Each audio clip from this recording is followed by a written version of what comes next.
Good afternoon, and welcome to Project Burstream. And today I'd like to show you my solid-state Tesla coil, the Slayer Exciter. Now it's a solid-state Tesla coil for a reason, because instead of using the classical spark gap, we're using a transistor to do the switching.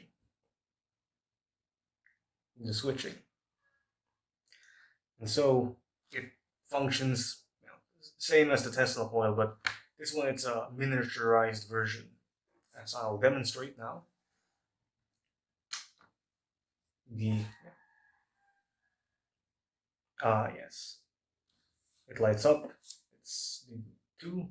Oh, so yes, this is my solid state Tesla coil. So this is the Slayer exciter. It's a pretty fun little circuit. It's very simple to build. The components are few, and anyone can build it.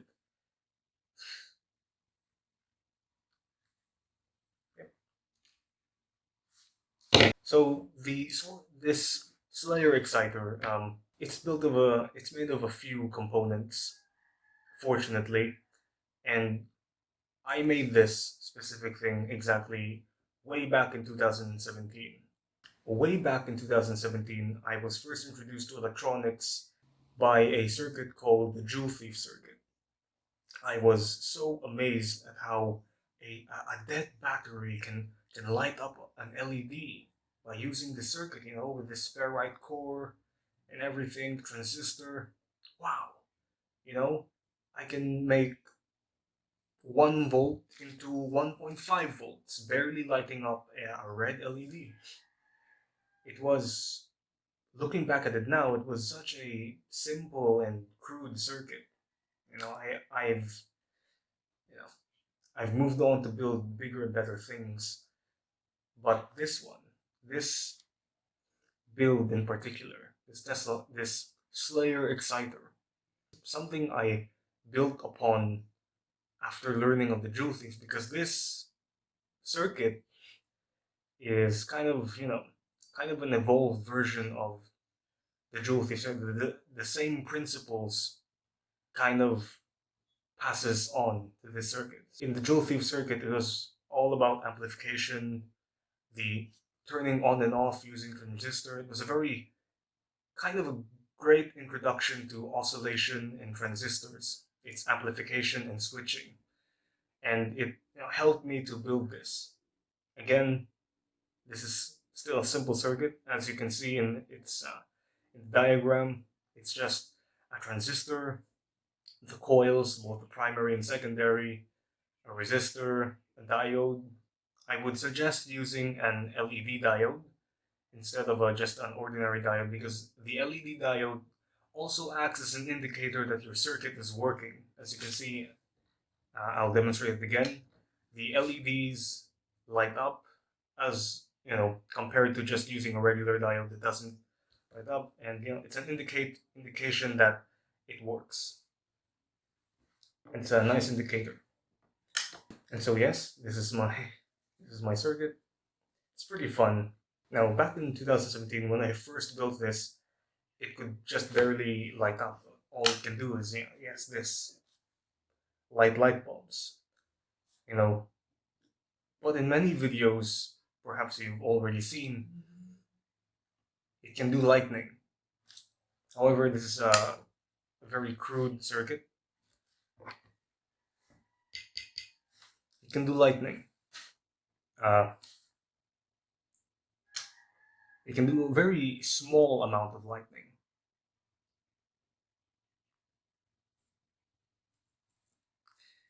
Yeah, you can't really see it, unfortunately. Let me, for a moment. Welcome back. I have removed the top load and have exposed this single wire, and I'll show you that it can produce lightning, albeit a very small amount of plasma, just a very small amount. Okay, it's not. See.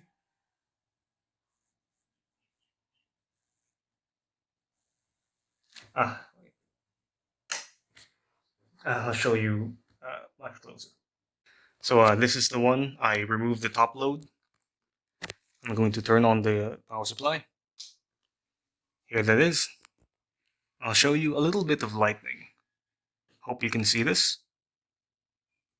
Ah, there it is. Oh no, it's blurred. Come on, focus.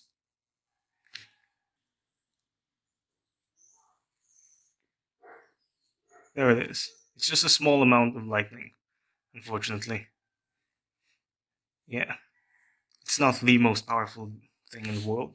Uh, so yes, that was my Slayer Exciter. As you can see, it was able to produce sparks, but it was very small. But it was able to produce it nonetheless. So that was a nice thing that happened to me this time. But what was most important was it can do this. Just the likes. It's fun. And it, yeah, again, it acts on the same principle as the Jewel Thief circuit. It's basically just a blocking oscillator. And yeah, we can when you're searching for the Slayer Exciter, the Jewel Thief circuit, you get to this rabbit hole of electronics, which will lead you to great and wonderful things, great and terrible things. I like to tell a story on how this Slayer Exciter circuit, this little circuit that I made, encouraged me to pursue doing electronics. You know, back in 2017, I was kind of a bit lost with myself. I didn't really know what to do. Although, yeah, I have decided to, continue with my art and all, but I wanted to do something practical, scholarly and whatnot. I wanted to do something. I wanted to do something practical, something scientific, not just artistic. I can draw and paint, but I'd like to pursue some sort of science. And back then, I was all about the black holes, physics. But something I never really, dug into was electronics, electricity. So I did it, and I first thought of magnetism. Magnetism is a pretty, it was a common concept, but when I, reflected on, reflected, uh, but when I made a little self-reflection, I realized I didn't know much about magnetism. So I researched magnetism. And then I came upon the Joule Thief circuit, which was, a very crude blocking oscillator that can, increase the voltage of its power supply by a little bit. Insignificant in the grand scheme of things, but significant enough to light up a light bulb using a dead battery. And that was amazing. Discovering the Joule Thief circuit. Pretty cool. I could light up a light bulb by using, I don't know, I could light up an LED, a red LED in specific, because blue LEDs require higher voltage and some other LEDs do that. But a red LED I could light up using a dead battery. And that was an amazing thing. So, wow, I could exploit this. But I could exploit this. But then, you can exploit it to a certain point. But, it doesn't really go further than that. And then I began to research more on Tesla, on the Edison Tesla thing, and then the history of the capacitor, and the first capacitor with the Leyden jar and everything. And then I started to learn more about electronics. I began to after getting the gist of the Joule Thief, I got a hang of transistors, and then I began to learn more. What about the diode? What about capacitors? You know what about the coils? You know capacitors, transistors, the coils, and whatnot. Basically, the common components used in electronics. After that, I moved on to more specialized integrated circuits like the operational amplifier, and and then I found other ICs like the NE555, the 555 timer, and then we have the LM3986, the LM3915, and then we got the CD4017. I began to explore and learn more about electronics. Yeah. And it was fascinating. The ability to manipulate electricity and create something that, maybe can, yeah, as I have demonstrated, it can light up things, you can move things using a motor, you can increase the sound of things using an amplifier, or increase, the brightness of whatever. Amplifying, switching, uh, moving. It was pretty cool.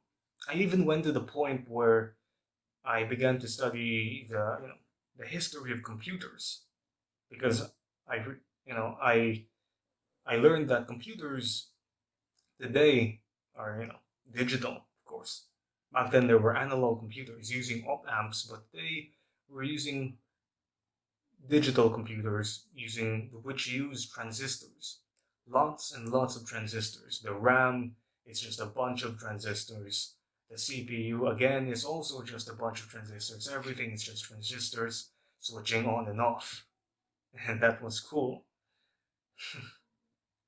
And I learned, yeah, it showed me something that was both, sciency at the same time, was something I liked, something I enjoyed, and something that, could prove useful to society. So, you know, because if I was just, painting away, I wouldn't really do much. But I would do something with painting. But however, the awe, the the mystery, the intrigue of doing electronics was kind of comparable to how I first reacted as a child to learning about the black hole, the physics of it. It was mystery to me. Today, as an adult, I kind of learned the gist of the black hole. It's not super special anymore, and it was mostly theory. We never really we never really got a black hole. We've recorded black holes using, radio information, but we haven't really, come face to face with a black hole. But electronics, you are face to face with the electricity. Boom, like that. And it's amazing. I feel power,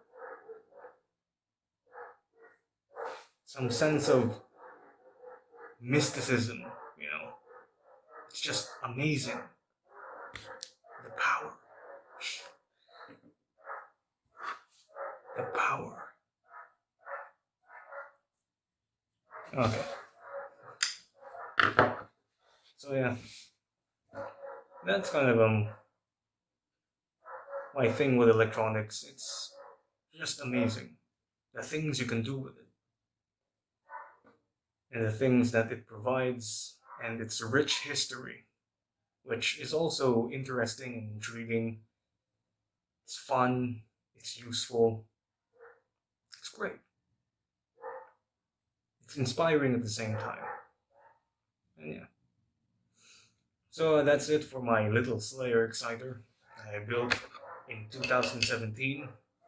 I just kind of gave it a base and what I call this, reconfigured the circuit, and made an actual soldered circuit, because back in 2017 I didn't solder anything. I just basically took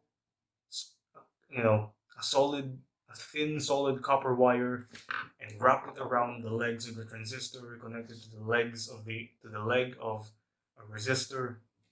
It was very messy, but now that I learned how to solder, everything's cool and good. But yes, that's it for now. Uh, Thank you for your time and have a nice day.